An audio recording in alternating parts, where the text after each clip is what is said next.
1 cube plus 2 cube plus 3 cube plus dot dot dot plus n cube যদি n plus 3 দ্বারা নিঃশেষে বিভাজ্য হয় n এর সর্বোচ্চ মান নির্ণয় করো।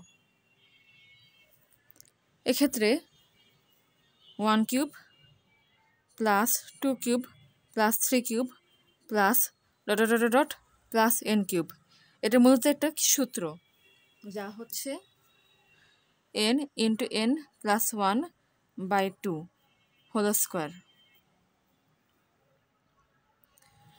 এখন এটাকে কমপ্লিটলি ভাঙবো। n into n plus 1/2 whole square সমান সমান n square into n plus 1 whole square by 2 square হচ্ছে 4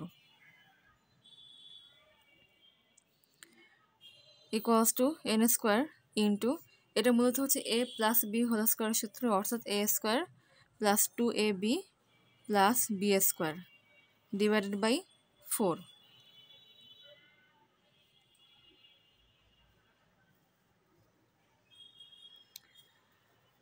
equals to n to the power 4 plus 2n cube plus n square. এখানে ছিল পাওয়ার টু দুটো যোগ হয়ে 4 হয়েছে, এখানে পাওয়ার 2 পাওয়ার 1 2 প্লাস 1 3 হয়েছে, n square into 1 n square divided by 4।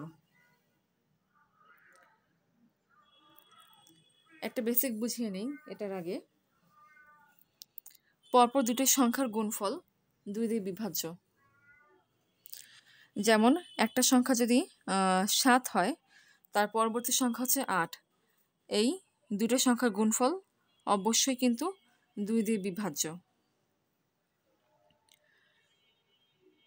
তাহলে পরপর দুটি সংখ্যার বর্গের গুণফল অবশ্যই কী হবে? 4 দিয়ে নিঃশেষে বিভাজ্য। কারণ 7 স্কোয়ার এবং 8 স্কোয়ার এই দুটি সংখ্যার কেন্দ্রে যদি দেখি, অর্থাৎ 7 স্কোয়ার ইন্টু, খেয়াল করো 7 কিন্তু বিভাজ্য না 4 দিয়ে, কিন্তু 8 স্কোয়ারকে লেখা যায় 8 ইন্টু 8।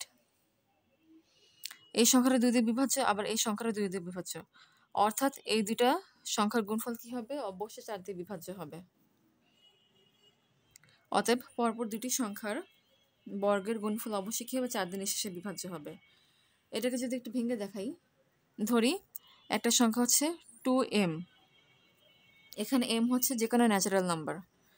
ন্যাচারাল নাম্বার মানে হচ্ছে 1 2 3 4 5 6 7 8 9 10 এক্সেট্রা, এগুলো হচ্ছে ন্যাচারাল নাম্বার। এবং এর পরবর্তী সংখ্যা কী হবে? 2m plus 1। তাহলে এই দুটি সংখ্যার বর্গ কী হবে? 2m হোল স্কোয়ার ও 2m প্লাস 1 হোল স্কোয়ার। এখন এই দুটি সংখ্যার গুণফল বের করি। 2m whole square into 2m plus 1 whole square. এটাকে যদি ভাঙি তাহলে কীভাবে লিখতে পারবো? 2 square into m square into 2m plus 1 whole square. খেয়াল করো এই সম্পূর্ণ সংখ্যার মধ্যে 4 গুণাকার আছে, কারণ 2 স্কোয়ার হচ্ছে 4। অতএব এই সম্পূর্ণ সংখ্যাটা অবশ্যই 4 দিয়ে নিঃশেষে বিভাজ্য হবে। অর্থাৎ পরপর দুটি সংখ্যার গুণফল অবশ্যই 2 দিয়ে নিঃশেষে বিভাজ্য, তাহলে অবশ্যই পরপর দুটি সংখ্যার বর্গের গুণফল কি হবে? 4 দিয়ে নিঃশেষে বিভাজ্য হবে। এটা কি? এটা হচ্ছে পরপর দুইটি সংখ্যার বর্গের গুণফল। আবারও বলছি, এখানে এটা পরপর দুইটা সংখ্যার বর্গের গুণফল। তার মানে এই দুটো সংখ্যা অবশ্যই কি হবে? তার মানে এটা অবশ্যই কি হবে? 4 দিয়ে নিঃশেষে বিভাজ্য হবে। আবারও বলছি, n একটা সংখ্যা, n এর পরবর্তী সংখ্যা হচ্ছে n প্লাস 1। এই দুটি সংখ্যার বর্গের গুণফল অবশ্যই কী হবে? 4 দিয়ে নিঃশেষে বিভাজ্য হবে, কারণ যেহেতু n এবং n প্লাস 1 দুটো পরপর সংখ্যা। যেহেতু এই সম্পূর্ণ সংখ্যাটা 4 দিয়ে নিঃশেষে বিভাজ্য, তাই 4 আমাদের মেন কনসার্ন না। যেহেতু এই সম্পূর্ণ সংখ্যাকে কী করতে হবে? n প্লাস 2 দিয়ে নিঃশেষে বিভাজ্য হতে হবে, তাই n square into n plus 1 whole square এই সংখ্যাকে n প্লাস 3 দিয়ে নিঃশেষে বিভাজ্য হতে হবে। এটা কি ছিল? এটা হচ্ছে এটা, যেটা আমরা একটু আগে বের করেছি। অতএব n to the power 4 plus 2n cube plus n square divided by n plus 3, অর্থাৎ এই সংখ্যাটাকে n প্লাস 3 দিয়ে নিঃশেষে বিভাজ্য হতে হবে। শুরু থেকে তো আবার রিভিউ করছি। n এবং n+1 হচ্ছে পরপর দুটো সংখ্যা। পরপর দুটো সংখ্যা গুণফল কি 2 দিয়ে নিঃশেষে বিভাজ্য। অতএব পরপর দুইটা সংখ্যার বর্গের গুণফল অবশ্যই কী হবে, 4 দিয়ে নিঃশেষে বিভাজ্য। অতএব এক্ষেত্রে n এবং n+1 এই দুটা সংখ্যা হচ্ছে পরপর আছে। এই দুটো সংখ্যার বর্গের গুণফল অবশ্যই কী হবে, 4 দিয়ে নিঃশেষে বিভাজ্য হবে।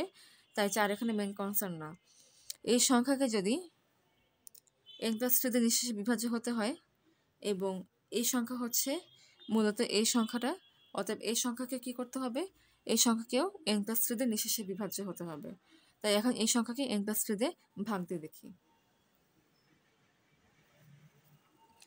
n+3 n⁴ plus 2n³ plus n²। ভাগের প্রসেসটাকে একটু খেয়াল করো। এখানে আছে n⁴, এখানে আছে n, অর্থাৎ পাওয়ার 3 বেশি, তাই n³ নেব। n³ দিয়ে এদের সবাইকে গুণ দিব, অর্থাৎ এখানে পাবো n⁴ প্লাস 3n³।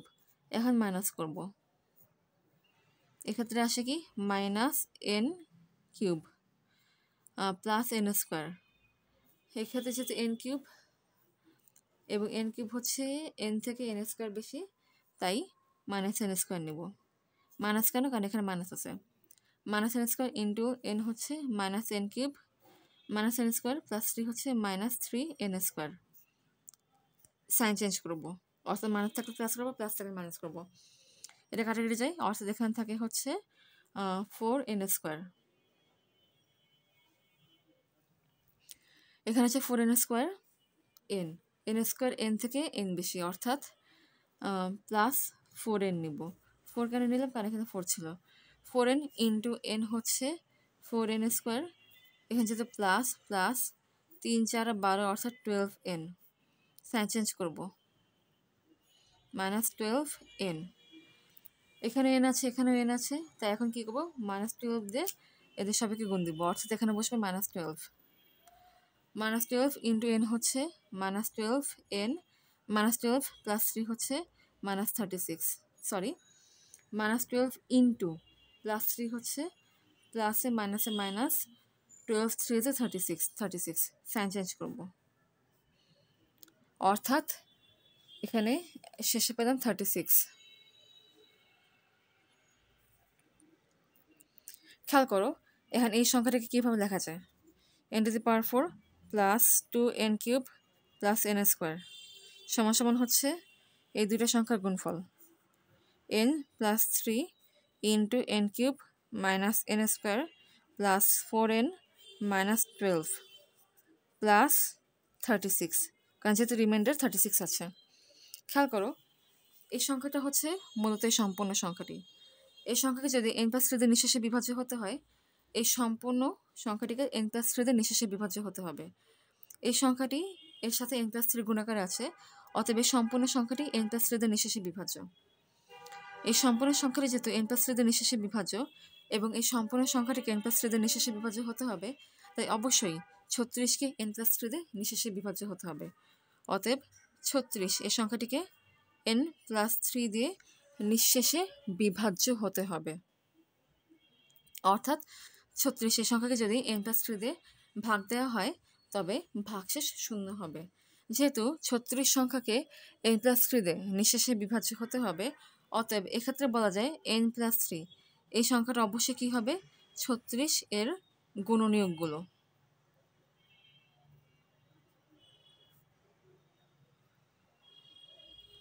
এখন 36 এর গুণনীয়কগুলো কী কী সেটা দেখি। 36 একে 36, এরপর হচ্ছে 18 দুগুণে 36, এরপর হচ্ছে 3 বারং 36, এরপর হচ্ছে 4 নং 36, এরপর হচ্ছে 6 6 36, অর্থাৎ 1 2 3 4 5 6 7 8 9, এই 9টা সংখ্যা হচ্ছে কি 36 এর গুণনীয়ক সমূহ। 36 এর গুণনীয়ক সমূহ কি কি, 1 2 3 4 6 12 9 18 36। এরা হচ্ছে কি 36 এর গুণনীয়ক সমূহ। অতএব n+3 এর মান কি এই সংখ্যাগুলোর মধ্যে হবে। খেয়াল করো, n হচ্ছে ধনাত্মক সংখ্যা, তা n+3 এর মান অবশ্যই কি হতে হবে, অন্তত 3 থেকে বড় হতে হবে। কারণ যদি 3 হয় তখন n এর মান 0 হয়ে যায়, তখন আসলে কোনো মানে কি বলবো, কোনো ইফেক্টিভ ভ্যালু পাওয়া যায় না। তাই n+3 এর মান অবশ্যই 3 থেকে বড় হতে হবে, অতএব 4 থেকে শুরু হবে। অতএব n+3 এর মানগুলো হচ্ছে 4, 6, 12, 9, 18, 36।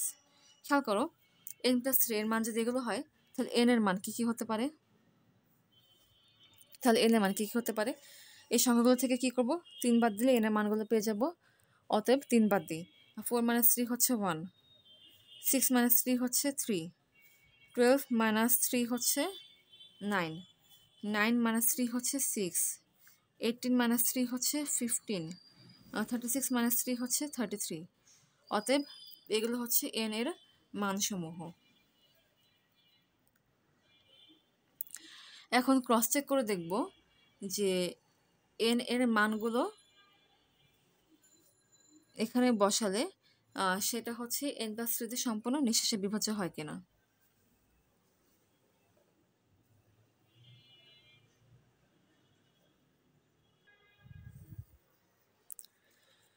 এখন n এর মানগুলো এখানে বসাবো, দেখব এই সংখ্যাটা n+3 তে সম্পূর্ণ নিঃশেষে বিভাজ্য হয় কিনা।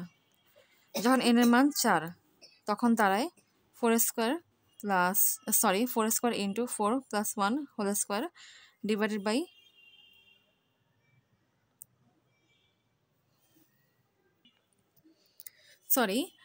এগুলো ছিল n+3 এর মান।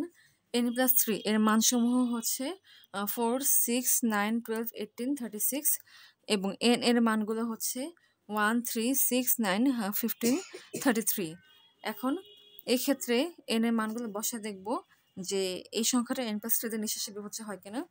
শুরুতে n এর মান 1 বসায় দেখি, তাহলে হবে 1² into 1 + 1 whole square divided by 1 + 3 equals to 1 into 1 + 1 হচ্ছে 2, 2² হচ্ছে 4, 1 + 3 হচ্ছে 4, 1, কারণ 4 4 কাটাকাটি যায়।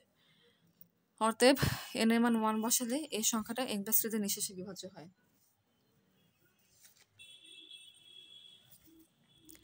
এখন খেয়াল করো, কোশ্চেনে বলেছে কি, কোশ্চেনে বলেছে n এর সর্বোচ্চ সংখ্যাটা বের করতে। কোশ্চেন বলছে n এর সর্বোচ্চ সংখ্যাটা বের করতে, তাই সর্বোচ্চ সংখ্যা যেখান থেকে শুরু সেখান থেকে কাজটা করতে হবে, তাহলে খুব তাড়াতাড়ি রেজাল্টটা বের হয়ে আসবে। তাই এখন এক্ষেত্রে n এর মান কি বসাবো, 33 বসাবো। n এর মান যদি 33 হয় তাহলে 33² into 33 + 1 whole square divided by 33 + 3, 33² into 33 যোগ 1 হচ্ছে 34, 34² ডিভাইডেড বাই 36, 33। এই সংখ্যা হচ্ছে 33 ইন্টু 33 অর্থাৎ 3 গুণ 11 ইন্টু 3 গুণ 11 ইন্টু 34। এর সংখ্যাটা হচ্ছে কি 2 গুণ 17 অর্থাৎ 2 গুণ 17 ইন্টু 2 গুণ 17, কারণ যেহেতু স্কোয়ার আছে তাই দুইবার করে লিখেছি। এখন 36 এই সংখ্যাকে যেটা লেখা যায় 2 গুণ 18। খেয়াল করো 2 2 তে কাটাকাটি চলে গেল, কিন্তু এখানে কোনো সংখ্যা কিন্তু 18 দিয়ে নিঃশেষে বিভাজ্য হ্যাঁ আছে। 3 6 18, এরপর হচ্ছে 3 2 গুণে 6, 2 2 কাটাকাটি যায়। অতএব n এর মান এক্ষেত্রে 33 গ্রহণযোগ্য। আচ্ছা, n এর মান এখানে 33 গ্রহণযোগ্য হলো, ঠিক আছে, বাট কোশ্চেন কি আসলে এটা চেয়েছে? মনে করে দেখো, কোশ্চেন কিন্তু আসলে এটা চায়নি। আচ্ছা, এখন কথা হচ্ছে তোমাদের মনে হতে পারে আমি এভাবে কেন করালাম, কারণ এমন টাইপের ম্যাথের ক্ষেত্রে দেখা যায় হচ্ছে পরীক্ষায় আমরা সাধারণত অঙ্ক করতে করতে মূল প্রশ্নটা আমরা ভুলে যাই যে মূল প্রশ্ন আসলে কী বলেছে, মূল প্রশ্ন আসলে কী চেয়েছে। তো পরীক্ষায় এমন টাইপের ভুল হতে পারে। তো এমন টাইপের ভুল যাতে তোমার পরীক্ষা না করো, তাই জাস্ট আমি একটা ডেমো হিসেবে দেখা দিলাম। খেয়াল করো, এই সংখ্যাকে n+3 তে ডিভাইডেড হতে হবে সেটা কিন্তু না, মূল সংখ্যা ছিল অন্যটা, যেটাকে n+3 দিয়ে ডিভিজিবল হতে হবে। তো সেটা কি, সেটা এখন দেখব। মূল সংখ্যাটা ছিল n² × n+1 whole square divided by 4। এই সংখ্যাটাকে কি হতে হবে, এই সংখ্যাটাকে n+3 দিয়ে নিঃশেষে বিভাজ্য হতে হবে। মূল সংখ্যা ছিল এটা, এবং এক্ষেত্রে কিন্তু 4ও ছিল হরের মধ্যে। তো এই কাজটা কেন করানো হলো, কারণ পরীক্ষায় এই ভুলগুলো তোমরা করতে পারো, এরকম ভুল হতে পারে, এরকম মিস্টেক হতে পারে। তো যাতে এরকম মিস্টেক তোমরা না করো, তাই জাস্ট আমি এক্ষেত্রে একটা ডেমো হিসেবে দেখা দিলাম। তো মূল কোশ্চেন ছিল কিন্তু এইটা, ঠিক আছে। এক্ষেত্রে এই সংখ্যাটাকে n+3 দিয়ে নিঃশেষে বিভাজ্য হতে হবে।